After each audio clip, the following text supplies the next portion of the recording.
Welcome to Health Diary. My name is Winnie Lubembe and we're coming to you from 4 Points by Sheraton right here in Hurlingham. Now, almost everyone experiences some form of trauma, and while symptoms for trauma varies from person to person, persons with PTSD may experience extreme symptoms. So what exactly is PTSD and how do you cope with it?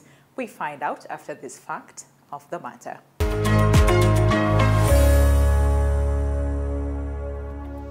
Post-traumatic stress disorder, or PTSD, is a psychiatric disorder that may occur in people who have experienced or witnessed a traumatic event, such as natural disaster, a serious accident, a terrorist act, war or combat, or rape, or who have been threatened with death, sexual violence, or serious injury.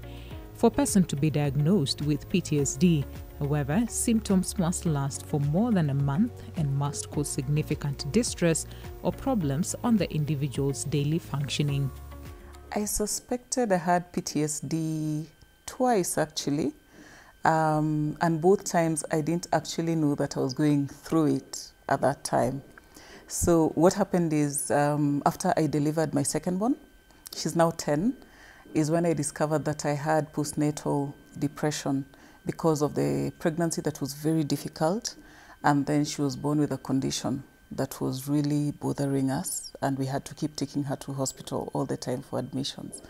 And another time was at work. I had professional abuse where it was very toxic and I had to resign without a job. I was quite anxious. I felt helpless, hopeless, and I lacked energy.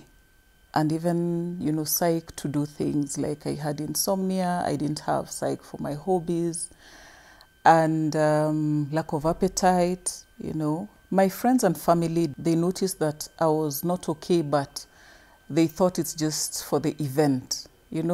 People know that I'm very strong, and actually I am. And that's why I couldn't even think that I'm having PTSD. So they did notice, they helped me to the best of their ability. At some point, I sought treatment. I was going for counseling. I needed to go for counseling, and the counselor asked me to see a psychiatrist. And upon going to the psychiatrist is when he told me, you're not fine and you need medication. My insurance was good, so it covered for all the expenses that I had to incur.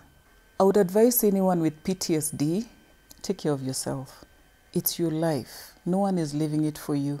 You owe yourself self-love, you owe yourself good health, and there's a lot of help. There's a lot of help out there. Go for counseling. When you notice that your relative or your friend is not okay, take note and take time to actually support them. Now, the support they need is not what you imagine they need. Ask them what support they need. If they tell you, I need you to check on me every day, please check on them every day. But you just go an extra mile to check on them and to be there, present, not phone call only, physically. Go out with them, do not alienate them. Don't talk about someone who you suspect is not okay, because that's not a good thing to do. That's mean.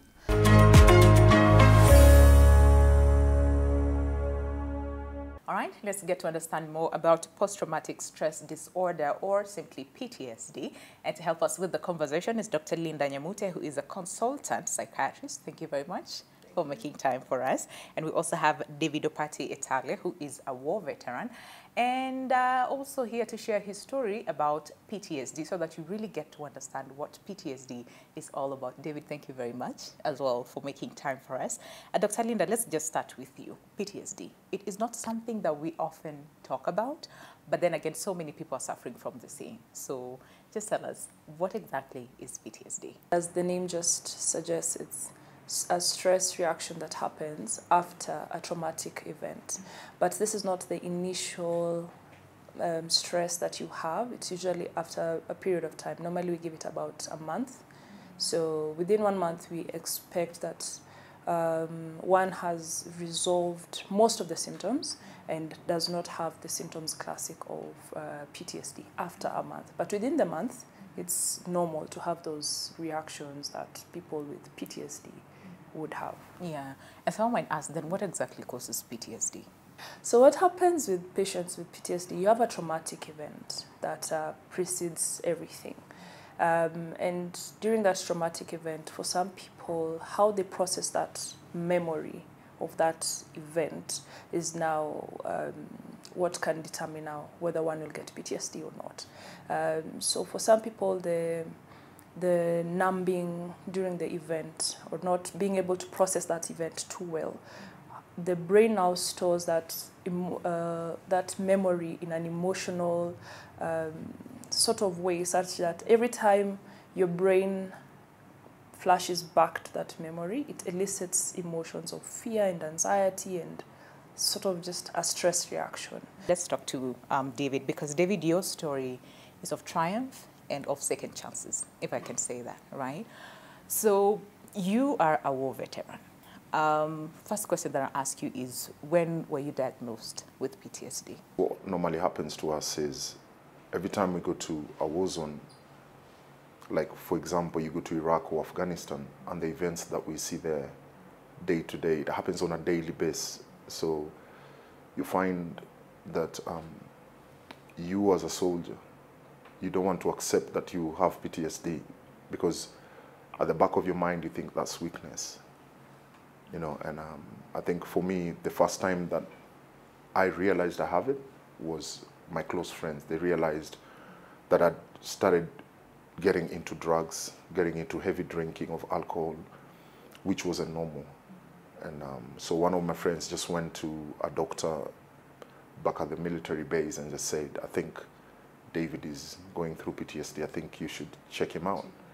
So I went. They called me in, and I went to see a psychiatrist in one of our military hospitals back in the UK.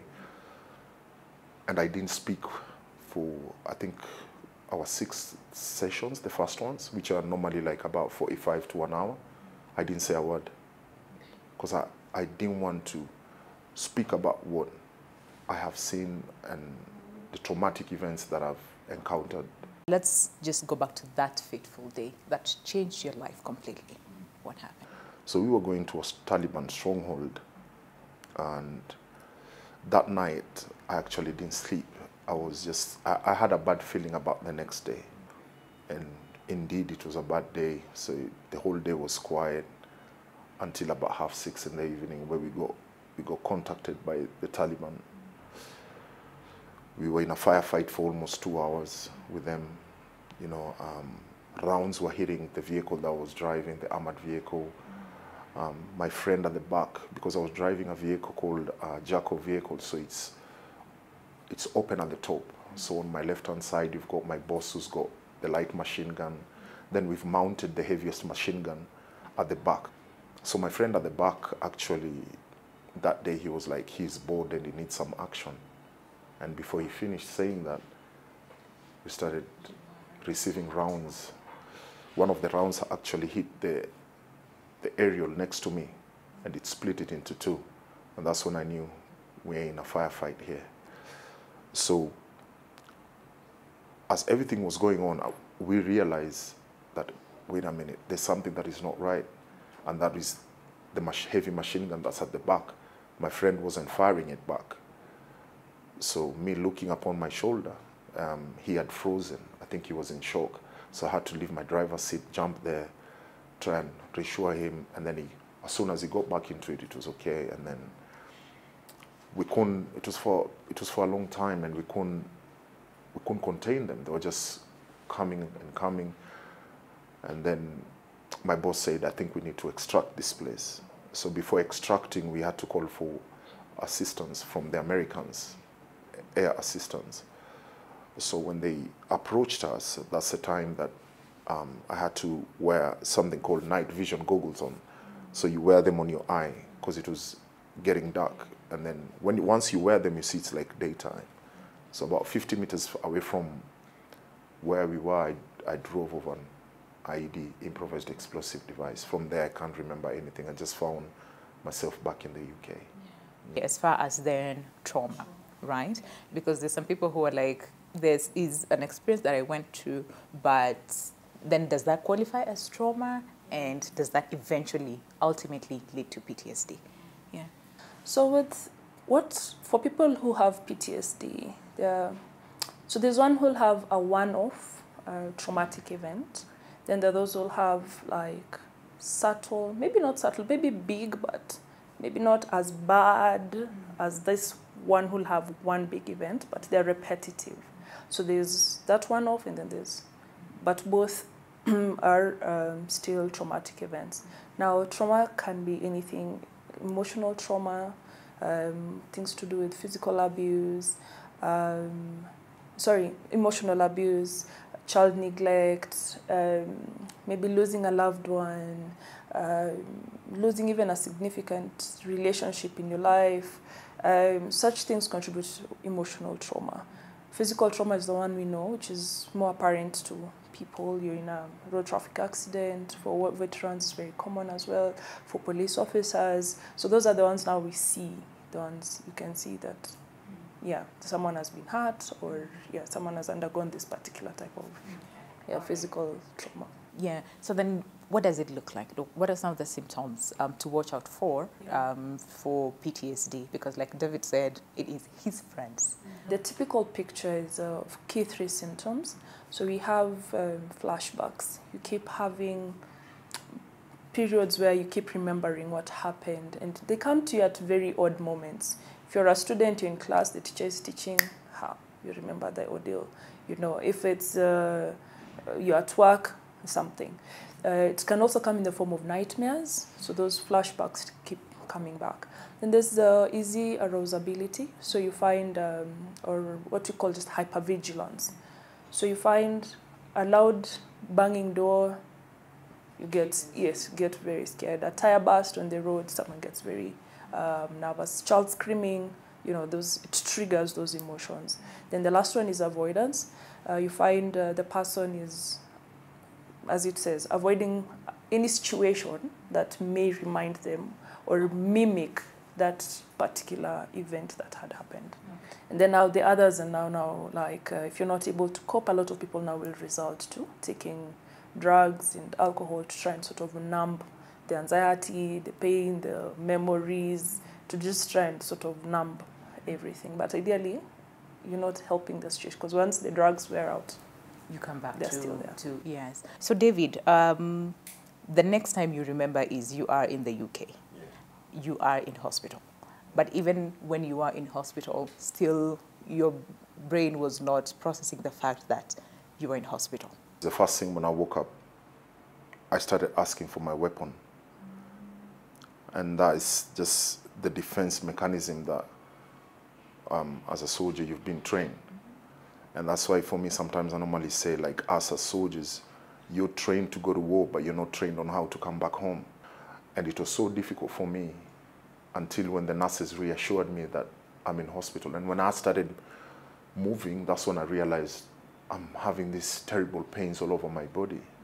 So it was an experience that it's still in my mind up to date. And as she has said, is, for me, I do struggle a lot with nightmares. I don't sleep properly at night. For me, the flashbacks can come anytime, especially if I see, like if I hear a loud bang. Even if my phone goes off, sometimes it triggers me. If I go to a restaurant or anywhere, I sit next to the exit door, because that's how I've been trained. So for me, I'm always on my edge all the time. And I've never understood it properly, but my psychiatrist told me that PTSD will never, that's part of your life for the rest of your life.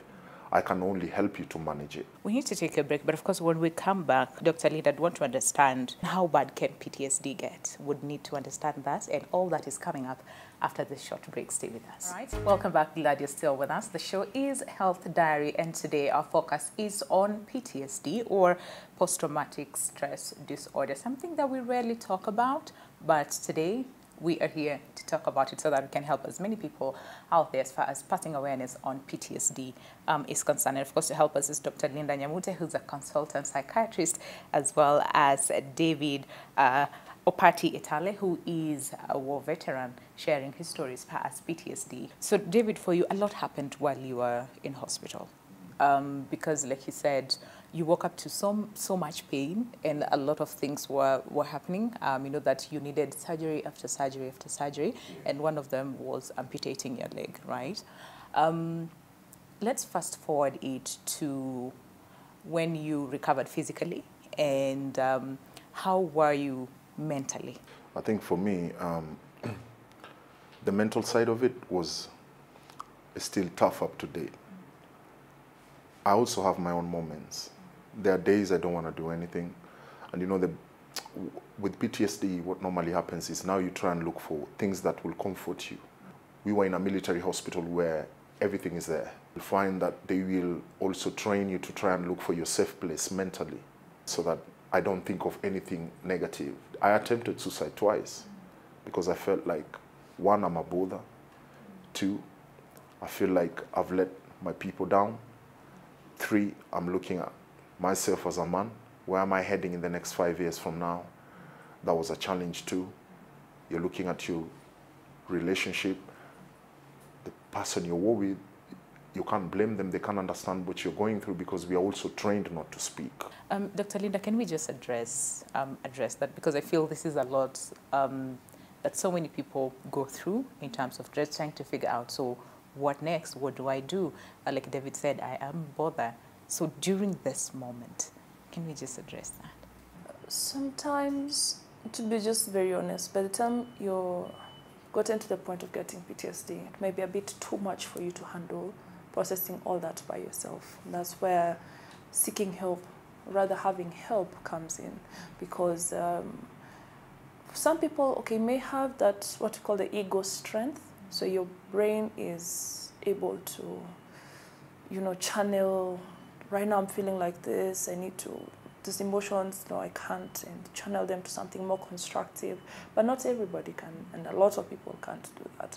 So that's why having help, a therapist or a doctor to just guide you through that process. Because as you said, what happens with the brain is when there's this negative space, it is negativity towards yourself, towards the world, towards the future. Nothing seems bright at all. So that's now what now pushes people to, as he said, now contemplating suicide, attempting suicide, because nothing looks like it will come out, nothing good looks like will come out of this space. When you were told that you have PTSD, what was the first thing that came to your mind? I denied. I was like, no, I don't have PTSD, you know, and then for me, I was also looking at the psychiatrist in front of me. What kind of relationship can I build with you to trust you that whatever I tell you, you won't turn it into gossip? Because that's another thing that also makes people go into this negative side of where I don't think anyone loves me here. So when I started the therapy, I built this relationship with my psychiatrist. So that relationship that I have with him, I can say anything to him. So for people who, let's say, administered with medication, what type of medication are they given, and are they supposed to be on it for life, or does it get to a point where they stop the medication? It varies from patient to patient, varies from trauma to trauma. Complex traumas, or people who've gone through a bit more complex traumas, their treatment process is a bit complex as well. It may take much longer, but again, it depends, because different people respond to medication very differently. And then also it depends also, are we combining treatment and therapy? So the medications vary from antidepressants, antipsychotics. They have dual functioning, so depends again with what the symptoms are and what you're trying to manage. There are people who need to be on treatment longer. There are people who may need treatment for a lifetime. There are people who need treatment maybe for a year, 2 years. So David, for you, how long were you, like how long in a week were you supposed to go on therapy? And what did you learn during therapy that somewhat helped you to, first of all, just deal with the fact that you have PTSD? Mine were open. So in a week, I would do four times a week. And then as time went on, things dropped to 3 times a week. Then it went to 2, and then now it went to 1. But now, again, sometimes I would fall into, I've had a bad episode, because my episodes are very different, and I would find myself in a psychiatrist hospital, where now I'm just on the edge. I feel like if I see a knife or if I see anything that I can use to harm myself, I would use it. Right now, I'm in a very good space where I know what is good for me and I know what is bad for me. So, But was it easy for people to understand at first? no. Some people understand me a lot and some don't understand me. And that's where the challenge comes in. Yeah. Yeah. Dr. Linda, let's just address support and how support is very, very important, and especially to a person who has PTSD. We do have a lot of ignorant people, and especially when it comes to matters mental health. So maybe just telling them, you as the person are just telling them, maybe I'm not in a position to talk about that right now, but also they need to also be a bit emotionally mature to also understand that, wow, he normally usually is very bubbly and would want to talk about these things. How comes today he's not talking about it? So, and if he tells you, okay, I've been diagnosed with PTSD, or I'm not feeling well, could you escort me to the doctor's office? That's a very good way to just also show the person that you care, but also, if they allow you, you can go in with them to the doctor's office, and you also learn about what PTSD is and how you as a friend or you as a family member can be of support to them. All right, and David, for you, it's been a long journey, and you're still on therapy, right?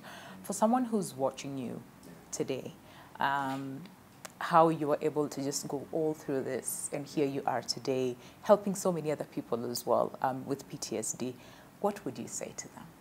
You know, if you're going through PTSD, try and look for things that are positive. You know, for example, go to the gym, you know, do some exercise. You know, just look for good friends around you that you can speak to them whenever you're having these episodes. Friends that will not judge you, or friends that will not turn whatever you're telling them into something that is going to be turned into gossip. You know, try and look for also like, what are your interests? What do you love doing? As long as it's something positive, try and look towards that side. And if you feel that you're in a corner and you feel like you cannot be able to take it, try and look at, you know, what's the next step that I can do for me to be in a better space. Yeah. Once you accept this is my situation, it becomes also easier for you to interact with your psychiatrist or your therapist, or even to speak to your loved ones, the people who are close to you. You tell them, this is what I'm going through. And the minute you start doing that, that's the first step of healing. I like that. I like that. Thank you very much, David. And you said you are in a much better space, and we wish you all the very best, even as you continue to just take care of yourself, right? Thank you very much, David, as well. And of course, Dr. Linda, again, as in closing, because like David said, still on therapy. And, you know, therapy can be expensive, you know, for many people. And even medication as well can be very, very expensive. So what would be your clarion call, either to, let's say, insurance companies, maybe NHIF, you know, to just probably include if it's not? What would you say?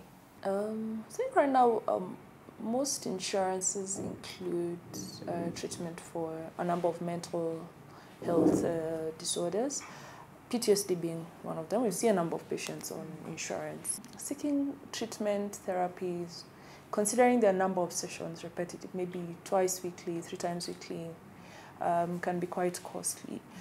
It's usually just the unfortunate state of the mental health financing in the country at the moment.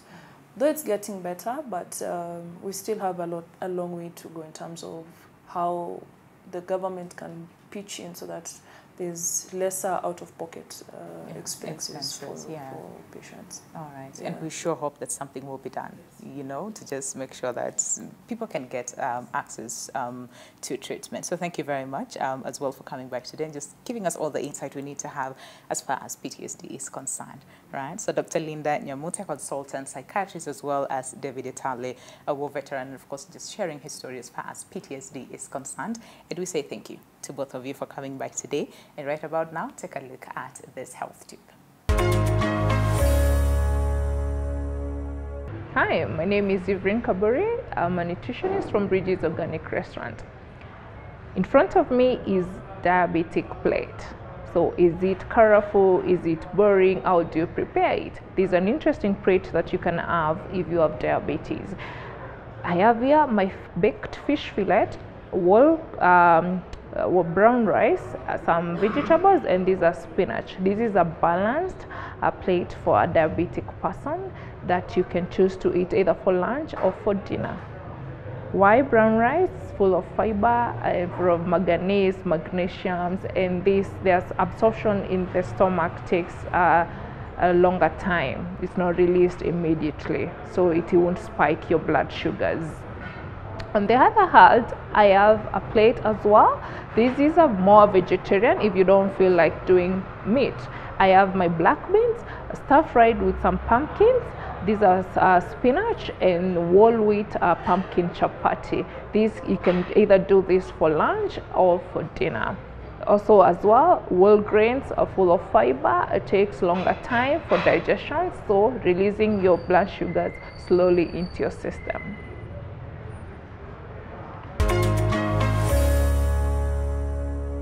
What an amazing conversation we had today as far as post-traumatic stress disorder or PTSD is all about. And takeaway message is, it is okay to seek for help. My name is Winnie Lubembe, and special thanks to 4 Points by Sheraton right here in Hurlingham for hosting us. But if you still have more questions on PTSD, feel free to reach out to us on our social media platforms and we'll be in touch. But until then, adios.